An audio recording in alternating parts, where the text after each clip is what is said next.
Here are some facts about me. I never tasted Feastables. Our crony is the best anime girl ever. And, in my honest opinion, Cyberpunk Edgerunners is bad. Hi, it has bad animation and a messy story, but for some reason I like it. And every time I see edit with "I really want to stay at your house," my feelings go out of window, leaving the void instead of my soul. And the only way I can fix it is by filling the void with my tears and depression. Heh, please, I'm just messing with you. I'm a niche Superman. The reason it works is the feelings that many of you constantly meet in your life. If we want to identify these feelings, we should explore and analyze anime to find the essence of cyberpunk. Understanding that gives us awareness of the philosophy that CDPR put in game and anime, and helps to explain why the anime is good and bad at the same time. The first episode begins with the gunfight. A big man has lost his mind and fucks people around up. Now we can only imagine what was the cause of his madness.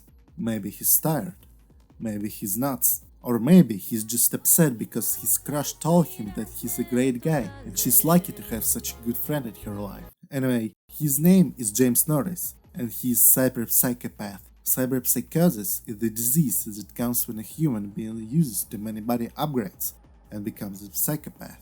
But in Cyberpunk 2077 we can dig into psychopaths' lives and see that they were desperate or mentally unstable for many reasons.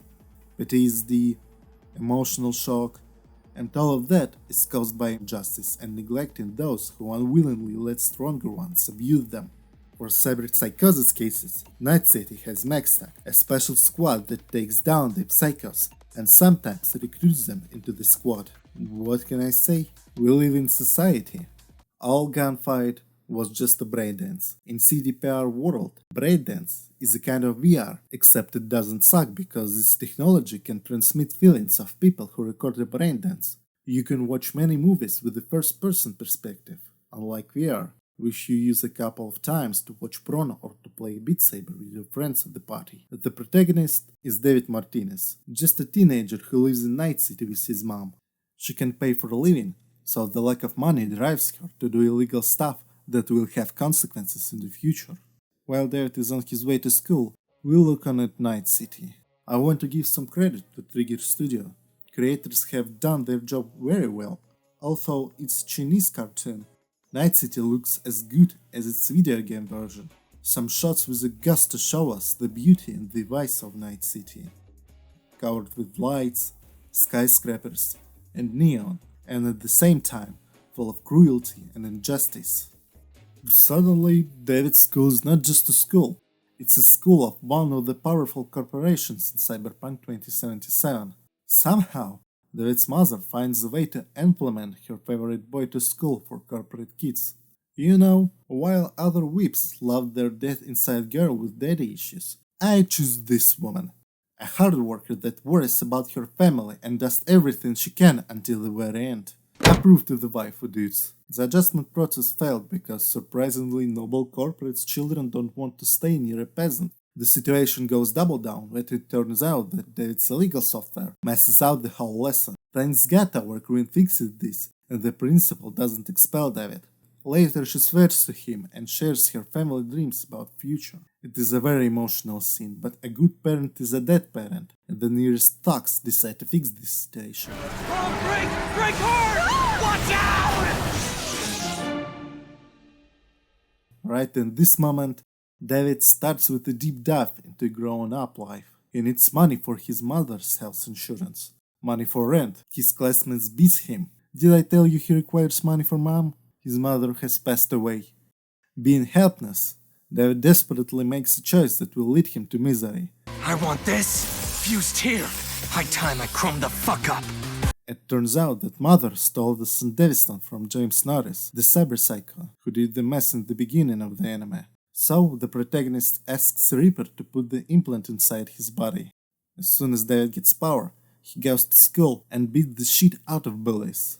The whole fight is watched by Arasaka Corp, Tanaka, who is also the father of the bully. He may hire a hitman or deal with David himself, But besides total carelessness about his son, he's hooked on something else, and we will talk about it later.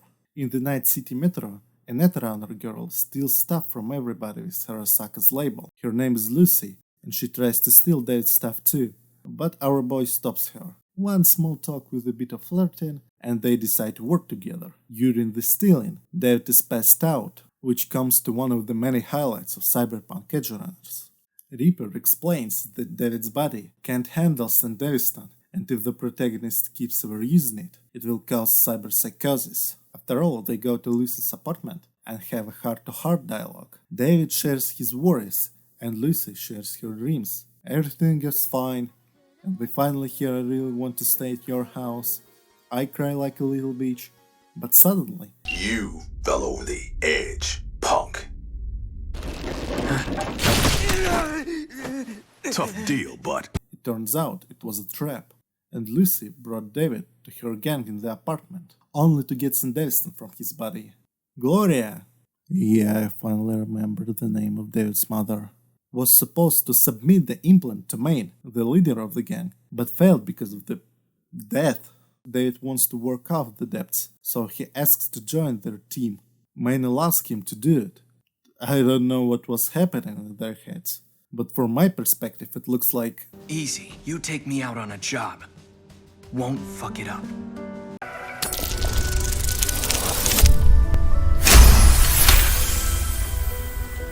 Okay, kid, you get one chance. Alright, here we go again. Anyway, they take him for the robbery. The protagonist should steal the navigation data from limo of Arasaka corporate driver Max. Robbery doesn't go according to the plan, and it drives to the Grand Theft Auto action scene. Also, during the robbery, the anime presents us Rebecca, a short girl who is also a member of the gang. She exists only because Asian perverts like to add lolis to the anime. Don't worry about it. Society does enough for fans of lolis and special spicy relationships between brothers and sisters. Fun fact, I can say what is wrong with you by looking at your waifu. If you like Lucy, you probably like unstable, emotionally closed girls who is also ready to die for you. In this case, I strongly recommended you go out and touch some grass. If you like Rebecca, you're probably a fan of Call of Duty points, so please isolate yourself from society. If you like Gloria, well, my congratulations, your taste is great and you're a decent citizen. In the end of episode 3, the gang meet with Faraday, a top fixer, which suspiciously sounds like an employer in Los Polos Hermanos. Someone is always watching. He looks for the data from the mission. Episode 4 is entirely about creating the bonds between David and the member of the gang. Also, this is a good moment for talking about the essence and philosophy of Cyberpunk 2077. Many of you already question, why the fuck Lucy decided to cooperate with David? Why the fuck Maine allows David to join the gang? And why the fuck in the city, where the body count lottery rounded out to assault in sturdy 30, we have a dialogue like... Gonna take you there myself, fly you to the moon. That's a promise. I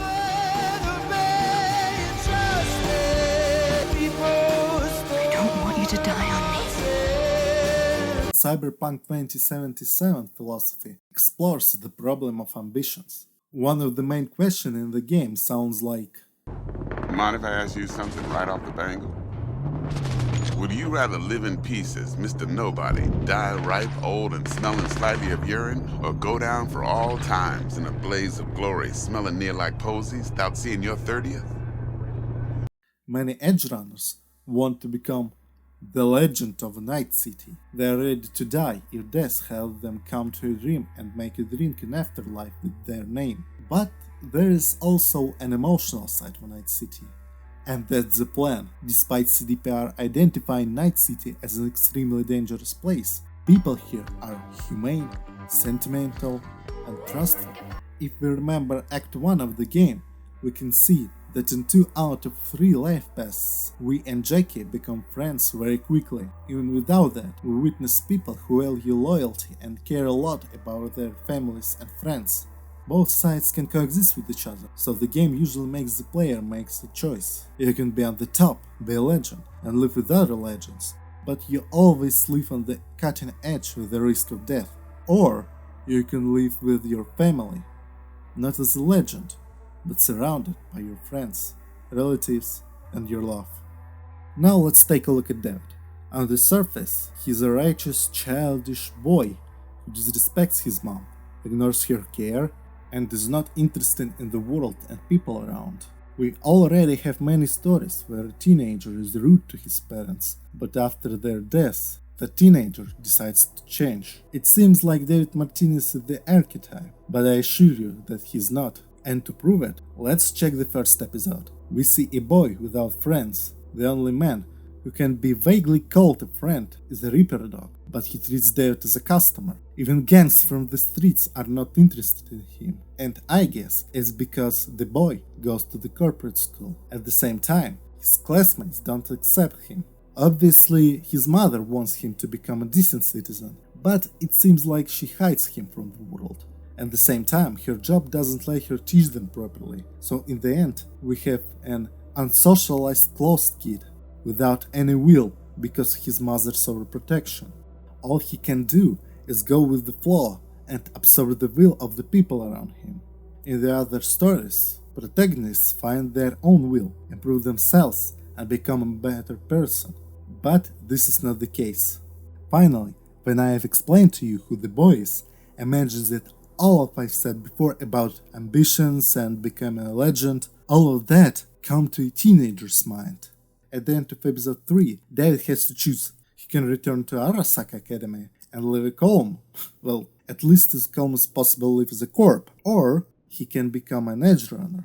Of course, context matters. On one hand, we have Gloria, a loving mother who cares about her son but isolates him from the world. On the other hand, we have Maine. He definitely becomes a father figure for David. If Gloria hid the boy from the Night City, Maine does the opposite thing. He reveals the city for the boy and lets other people into David's life. Of course, David picks to let his school life go and becomes Cyberpunk. The main quest of the gang is keeping looking after Tanaka. To get him, they ambush a famous brain dance director and start a negotiation process. He helps them to get Tanaka, so all they need is to hack his mind and get the data. At this moment, things start going unwell. Maine hardly controls himself and slowly becomes a cyber psycho. He kicks out Kiwi, one of the Netrunners, so Lucy has to hack Tanaka's brain on her own. During the hacking, Tanaka and David have a conversation where the corp tries to convince the protagonist to betray the gang by telling how special David is. It's getting worse every second. Tanaka is almost killed, but the gang saves them. David takes Lucy and leaves the building. Drama team and NCPD come. Maine and Dory try to fight back, but Maine slowly loses control. Dory is dead. David wants to help, but there is no chance for help. There are only final words. This is it. It's the end of the line for me. But not for you. Fast is what you do best, ain't it? Just keep running. The massacre has changed everything. Anime makes 6-month time skip and presents Big Boy David that is as chromed as hell. Before we keep looking after the story, long story short about all things that happened. At the time of episode 7, the boy has already left his past life and dreams of his mother behind. He wasn't interested in this life, but did nothing because of his overprotective mother. As a result, we have a protagonist without any ambitions that doesn't know and doesn't understand the world around him. After the car accident, he jumps right into the rabbit hole called being an Edgerunner in Night City. And all of those vibes with becoming a legend simultaneously stuck in his mind. He convinced himself he's totally exceptional because Sanderstan didn't blow his brain. Tanaka boosted David's confidence by telling how special the protagonist is. But there is a thing. David never thinks for himself. Gore and Maine always put thoughts in the boy's head, so he had no idea what he wanted and what he should do. The boy kept studying in Arasaka school unless the car accident occurred. As soon as Maine becomes dead, the only thing David can do is go with the flow, driven by father's figure's dream to become a legend in Night City. I have repeated it only to get the message. At the moment of episode 7, David's mind is a mess that is full of strange dreams and overconfidence. Also, I think it's time to talk about Lucy. Her story is actually sad, but I don't think authors try to put some complicated feelings on her character. Lucy's situation is very simple and very straight. She was forced to spend her entire childhood chasing Arasaka's dream. She ran away from the corporation and came to Night City. She doesn't want to be forced into chasing someone else's dream. And oh irony, thou a heartless bitch, because the city that imposes you to fuck the system and become a king of the hill, a legend like Johnny Silverhand, seems at least like a very unpleasant cage for her. It's literally the worst place ever for Lucy. So it's not surprising she wants to go to the moon, because a moon in CDPR Cyberpunk is a hideaway for isolating yourself from a cruel real world full of bad things like Vinland in Vinland Saga. For a long time she goes with the flow, but David has changed everything. The power of love makes Lucy go out of character and acts irrationally in situations where living and ignoring are good choices. She decided to hack Tanaka only because David's support. After the massacre, she stops doing contracts, but doesn't leave the criminal world because of the David. During the hacking, she found out that her boyfriend, because of his unique endurance, is a subject for some experiment with the new cyberskeleton. So, she tries to keep the protagonist safe by killing everyone who is involved in this case. I believe that love makes people change, but sometimes she's too impulsive. Why did she love him in the first place? Come on. I guess there are many cases when a simple, promising, kind guy without obvious red flags tells you heartwarming things you always want to hear. It makes you emotional because of your tragic, traumatic background. Anyway, David works with Faraday. He's not a rookie anymore, but what's actually important is that he slowly becomes a cyber psychopath. He hardly controls himself and kills innocent people, adds blackouts in memory, and in the end, we have a time bomb that can explode at any time. The emotional distance between David and Lucy keeps growing. David completely devotes himself to Cyberpunk's life, and Lucy completely devotes herself to saving David from the corporations. As a result, David wants to break up with her. We are in Endgame right now, and everything goes worse. Faraday catches Lucy and leads the protagonist to the trap. He needs to eliminate anyone who is connected to the experiment. It begins like a general robbery. David has to get Arasaka's truck. Things goes well, except in David's growing cyberpsychosis. But it turns out Militech, another corporation, comes to take Cyberskeleton. So Faraday tells David that if he wants to save Lucy, he should use the device. Rebecca watches all this. By the way, Rebecca's been with him all this time. There is a hint she's feeling romantical. I think the girl cares about him so much because he's the only friend who stays with her after the massacre. Also, I should mention Kiwi. Despite the fact I almost didn't talk about her before, she's an important character for the story, and a netrunner who taught Lucy and brought her to Mainsgan. She's the most questionable character. You may assume that they are close, but Kiwi betrays Lucy and takes her to Faraday. There is definitely a lack of context, and if creators have more episodes, they would tell us about her. David uses Cyberskeleton, and since that moment, he's not human anymore. He's a killing machine, serving for one goal. Save the pussy. I mean Lucy. Rebecca tries to save David as much as she possibly can, but the boy is doomed. The last episode is the climax of the whole anime. David arrives at Arasaka Tower for his girlfriend. Adam Smasher appears and turns Faraday into a cut of a fuckable meat. Originally, Cyberskeleton was designed for Smasher, and it turns out the protagonist is a very good subject for testing. David and Smasher start to fight. In the middle of the fight, the couple finally come to a normal conversation and talk about their feelings. I'm speechless. Why it is so hard to be honest from the very beginning? The protagonist finally meets a cruel reality because no matter how special you are, there is always someone better than you. And it turns out that this someone is almost 100% crowned corporate war veteran. I like how authors show us Smasher as fully armed, unstoppable maniac, which even hacking doesn't work for. He easily kills David and Rebecca, and only Lucy, thanks to her friends, has a chance to escape and live her life on the moon. I like Cyberpunk Edgerunners, but frankly speaking, it's not my favorite sort of anime because it appeals to emotions. I understand, it sounds weird, but let me explain.